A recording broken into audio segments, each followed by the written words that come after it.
In the headlines, presidential contenders differ on policy directions at NBA AGM in Lagos. Police, local hunters rescue 14 abducted passengers in Osun. Federal government introduces vaccine to fight diarrhea among children. And away from Nigeria, Kiev bans Independence Day celebrations over Russia-Ukraine war.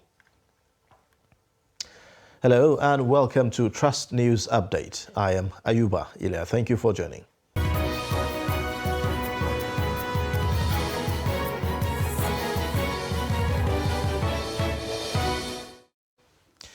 And now the details. Presidential candidates of the People's Democratic Party, Labour Party, took turns to express divergent policy options to get the country out of the woods. The duo spoke at the ongoing NBA Annual General Conference in Lagos. APC Vice Presidential candidate Kashim Shettima also represented Bola Tinubu at the 2022 conference themed Bold Transition. The report. The Annual General Conference of the Nigerian Bar Association is declared open by the Acting Chief Justice of Nigeria, Justice Olukayode Ariwoola. At least 13,000 lawyers are attending the meeting, which is both physical and virtual. The presidential candidate of the People's Democratic Party, Atiku Abubakar, told the conference that if given the opportunity, he will hand over federal government-owned universities to state governments to manage. I stated that there are 5 key areas that any leadership, forget about party, any leadership, whichever from political party, must confront these 5 issues. And I enumerated them. I said the unity of our country is very, very fundamental. And how do we achieve the unity of our country? Is by making sure that we give every part of this country a sense of belonging. Presidential candidate of Labour Party is, however, optimistic that the 2023 elections campaign will be centered on capacity of the contestants irrespective of their ethnicity and religion. How did we come here? It's a cumulative effect of leadership failure over the years. Because it's 10% that have stopped here, I would have talked about power. How did we come here? What are we going to do very quickly to come out of this? Very quickly, you need to have a visionary, articulated, competent leadership to start turning around this. Kashim Shettima, APC's vice presidential candidate, said if elected, Tinubu will replicate the transformation of Lagos State on a national scale. I urge my learned colleagues here, my learned friends here, to be rational, to be calm. You should have the boldness and the courage to make informed decisions, not emotional decisions. Speakers at the conference include outgoing NBA President Olumide Akpata and Lagos State Governor Babajide Sanwo-Olu represented. And on security matters, troops of the Nigerian Air Force have bombarded the enclave of the leader of the Islamic State of West African province, ISWAP, Fia Bayuram, in Sambisa forest with fighter jets. The airstrikes, which were carried out on some specific targets in the Tumbuns and Sambisa, reportedly killed scores of terrorists hibernating within the enclaves. Daily Trust had reported that Fia Bayuram succeeded the late Boko Haram leader, Abubakar Shekau, after he was killed by a rival terror group. After taking over the leadership of the Boko Haram sect, he switched allegiance to ISWAP. NAF spokesperson Edward Gabquet, an Air Commodore, confirmed the development in an interview with journalists in Abuja. 14 Ilesha-bound travelers have been rescued from kidnappers in Osun State by policemen in the state and local hunters. A source said that the passengers were abducted by gunmen posing as passengers. Confirming the incident, the spokesperson of the State Police Command, Yemisi Opalola, said, and I quote, "We rescued the passengers from kidnappers with the help of hunters." The passengers were forced into the bush at the boundary of Oshogbo, Ilesha, but were found at brewery area inside Ilesha. End of quote. According to the police, the passengers were abducted on Sunday. 2 children were reported dead while 3 adults sustained injuries when a building at Adelaya Street, Bariga, Lagos State collapsed on Sunday. Confirming the incident, the Permanent Secretary, Lagos State Emergency Management Agency, Lasema Olufemi Okeosaitolu, said that the agency, upon arrival at the incident scene, discovered that the tank scaffolding of a 2-story building collapsed on a bungalow beside it and affected 2 rooms. Inside their bus, we were told that they are going to take her to the hospital for treatment. Initially, they were saying they need 1 person to follow her down there, but there was no one around, like none of our family members was around to take her down there. So they took her away with the hope that they are taking her to the hospital. Not until this morning around 5 a.m. when we went outside, we saw her outside. So we asked her that what happened, how, you are not supposed to be discharged this early. And she said it is from Lady Luck Hospital, that the Lasema took her to Lady Luck Hospital. And when they took her there, they stitched the mouth and give her just a little first aid treatment. Then, afterwards, Lady Luck people were asking for money, the amount of 15,000 naira. And because the people that were around said, okay, they will bring the money, something of such. Then, they had to let her go from Lady Luck Hospital, that since there is no money, she should go. So on getting back home, she had to trek from Lady Luck Hospital back to this place.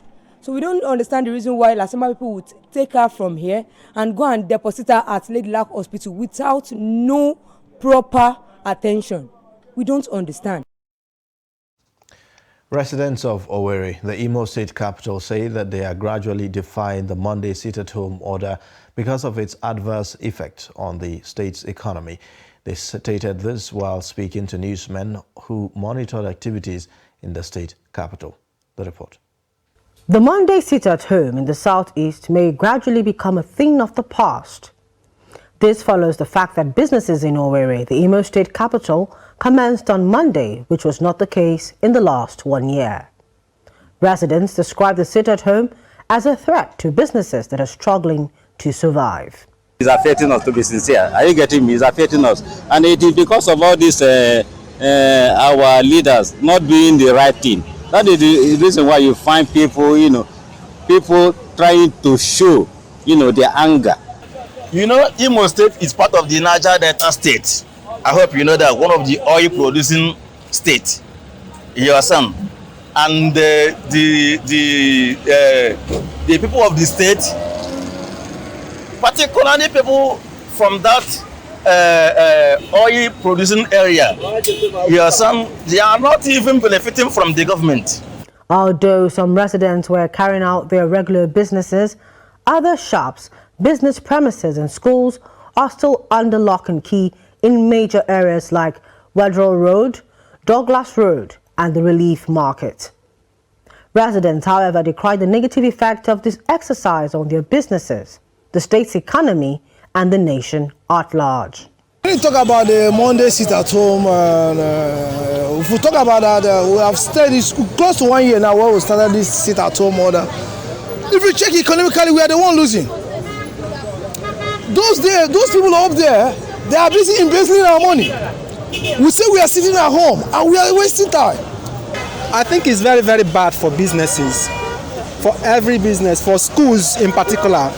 And I know what's going on with the ASU, and I don't even want to arrive to that. But the schools, Mondays, and we found out that the young ones are not having only from Tuesday to Friday to go to school. So this is affecting us, and most especially it's affecting businesses and even companies. So in general, it's affecting our economy. Although agitations continue, many are happy that they can go about their legitimate businesses as usual on Mondays.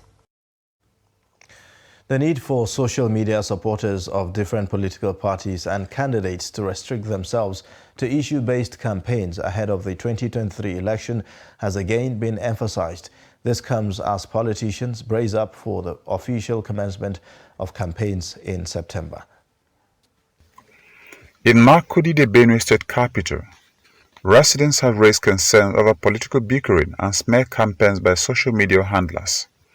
Those who spoke to a reporter called on politicians to guide their supporters through issue-based campaigns. Because if they are not supporting the actions, tacitly supporting the actions of their supporters, I think it will not continue.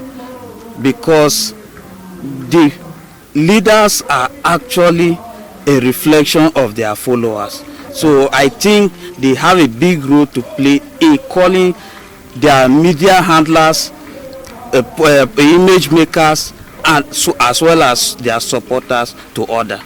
They also say there are quite a number of problems to be addressed in the country rather than acrimonious politics.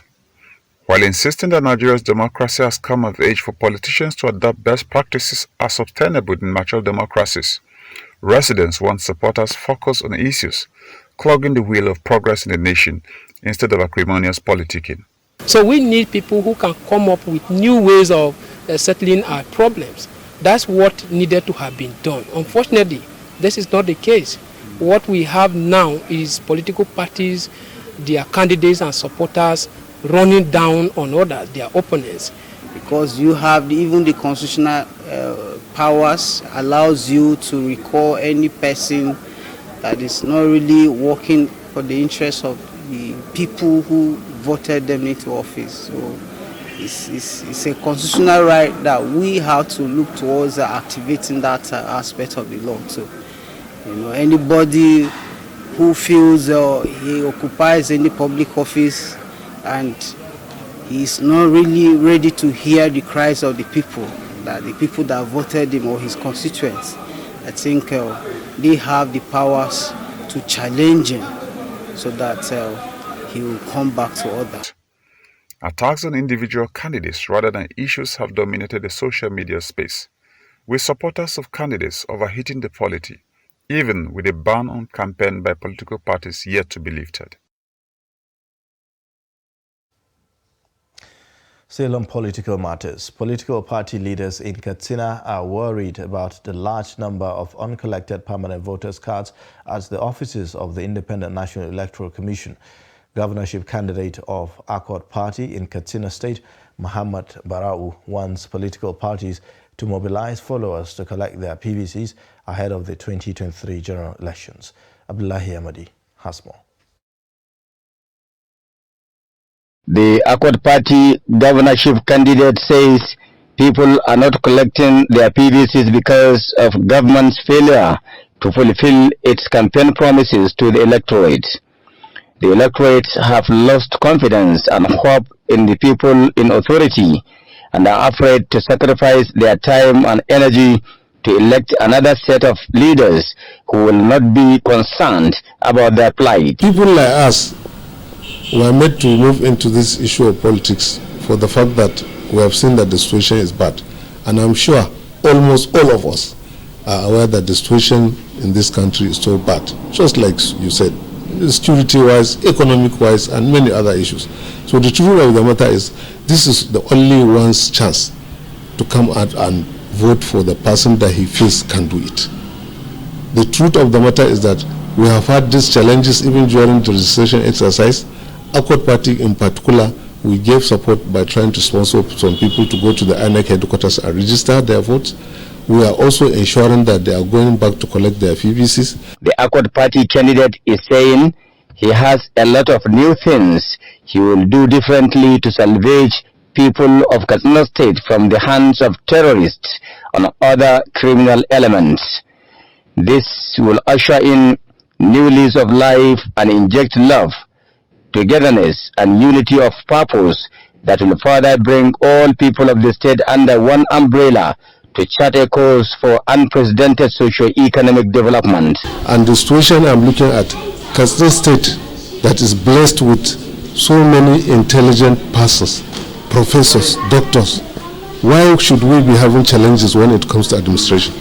I feel that this is not the best for us. He, however, calls on good people of Katsina State to vote credible leaders based on competence, credibility and capability regardless of party affiliation. This will be the only option to the current hardship occasioned by insecurity and harsh economic realities. Abdullahi Ismayamadi, Trust Television News, Kazana. The House of Representatives Committee on Finance has discovered serious contradictions in the figures released by the Transmission Company of Nigeria as power generated by Azura Power Company from 2015 to 2020. Azura Power Company signed a $33 million take-or-pay contract with the NBET for the power generation of 450 megawatts to the national grid, but records by TCN showed a far cry from that figure. The report. The House of Representatives Committee on Finance investigating the sale of 5 power plants in the country has unraveled infractions in the power generation contract between Azura and Nigeria Bulk Electricity Trading. The contract amount of $33 million was to enable Azura supply 450 megawatts to the NBET for eventual sale to the Transmission Company of Nigeria.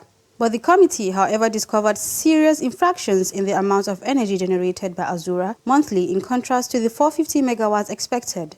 Not only Azura, by generating companies. That's why you are here before us.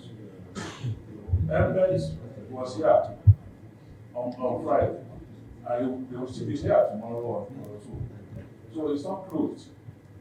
I'm only asking you from your own function as an evacuator of power, what power you have been evacuating from a 450 power generation company. We have not gone into other power generation companies. This prompted lawmakers to further demand clarifications on total supply of energy demand and consumption by Nigerians. But there is an average consumption demand of the people who use Azura's services. What is that average consumption demand? What we have given you here are the figures TCN has evaluated right from the inception in December 2017. That's when they commenced the operation. So in other words, you cannot tell me this 1,755,900, you cannot tell me how many megawatts. You don't know. I know, Chairman, 1,755.9 megawatts. That is what it is. The market operator is the man that administers the fund that is being generated in the whole power sector. So he decides what goes to TCN, he decides what goes to all the generating companies. So they are more or less independent. The committee was dissatisfied with the information provided by the TCN representatives, as such insisted that the DG, TCN, appear in person to give answers to the nagging questions bothering the committee. The committee adjourned to Tuesday for further hearing. You're watching Trust News Update. Coming up shortly, we'll take a look at living without electricity for a long period. Details of this and more after the break. Which kind wire you gonna need to light up your life? Oh man, the quality wire. Now which kind cable you gonna need to light up your house?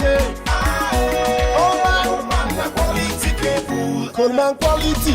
Coleman wire. Coleman durable. Coleman cable. Coleman canker. Coleman cable for any kind of project.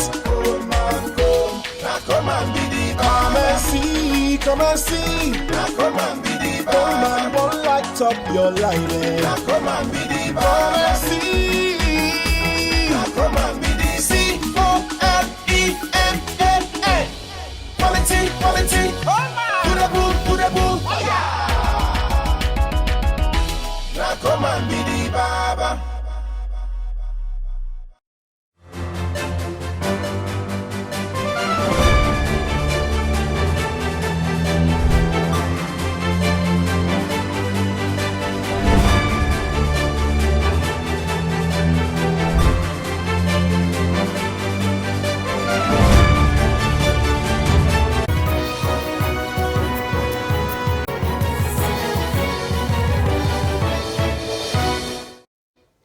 Welcome back from that break. Here is a reminder of our top stories.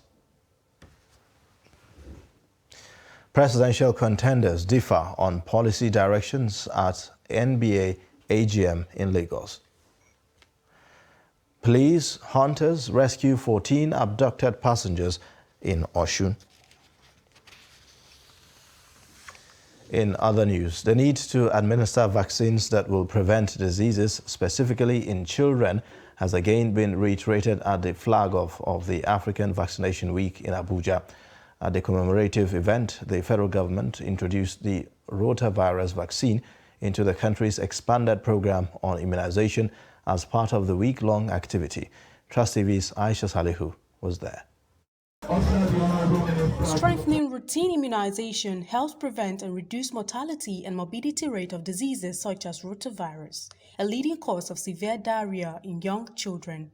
The disease accounts for about 215,000 deaths. Of the global 525,000, 15% of all deaths in children under 5 mortality in Nigeria. To attain sustainable high coverage levels of new vaccines, the Federal Ministry of Health, through the National Primary Healthcare Development Agency, in collaboration with donor agencies and development partners, launched the Rotavirus Vaccine with the aim of reaching 7 million children across all 36 states and the Federal Capital Territory within the next 12 months. Children with diarrhea usually have things like brain problems because of the severe dehydration. Many of them don't grow up to optimal size. They are underdeveloped. So rotavirus promises to be a lifesaver, a game changer. The government of Nigeria, with the support of our donors and partners, especially Gavi, has spent huge amounts to procure routine immunization vaccines for the Nigerian children. This is because improving the health of our children remains a priority for this administration. There are calls on parents and caregivers to provide and present infants to access. Communities in Basa local government of Plateau State say that 4 months of no electricity in the entire area has increased rate of crimes in their localities. The residents told Trust TV on Monday that the blackout in the communities followed a windstorm that destroyed 30 electric poles in the local government area. Ado Musa reports. Members of the affected communities said since after the destruction of the poles, the Jos Electricity Distribution Company, which is responsible for the repairs, has not done anything to restore power in the area, describing the situation as a total disregard of the rights of consumers. The community said the development had resulted to high rate of crime in the area, adding that people who rely solely on electricity for their businesses have been counting losses, while some have closed them due to the cost of diesel. For now, it has been 4 months that we have total blackout in Basa community, and it has affected about 9 communities, and the authority concerned have not done anything about it. It has a very negative implication or effect on the residents of the community, because people that uses electricity for their businesses now have rendered their businesses comatose. By virtue of that, they've not worked it. Like you can see the poles lying down behind me. It leads to houses. They can't access their homes by virtue of that. Look at their cars parked outside, and so they can't access anything. The spokesperson of the company, Friday Elijah, denied that they had neglected the areas, explaining that after the destruction of the poles by the rainstorm, they had fixed more than 30 poles and had repaired 80% of the electrical faults. When we learned that there was a natural disaster in that locality arising from falling poles, which was actually occasioned by windstorm, the company expeditiously moved to the location. We procure 37 concrete poles, and we've mounted all of them. We've restored supply to 80% of the community of Basa. Residents are hopeful that sooner than later, their communities will enjoy power supply after a long while. From Jos, Ado Musa reporting for Trust TV. And away from Nigeria, Ukraine's capital, Kiev, has banned public celebrations commemorating independence from Soviet rule, citing a heightened threat of attack from Russia. The Ukrainian capital is banning any type of mass gatherings, while the city's military administrator is ordering security forces to be ready to respond to any type of attack, like missiles and bombings. The ban came after the Ukrainian President Volodymyr Zelensky warned that Moscow could try something particularly ugly in the run-up to the Wednesday's 31st independence anniversary, which also marks half a year since Russia invaded. Kiev is far from the front lines and has only rarely been hit by Russian missiles since Ukrainian troops repelled a Russian ground offensive to seize the capital in March.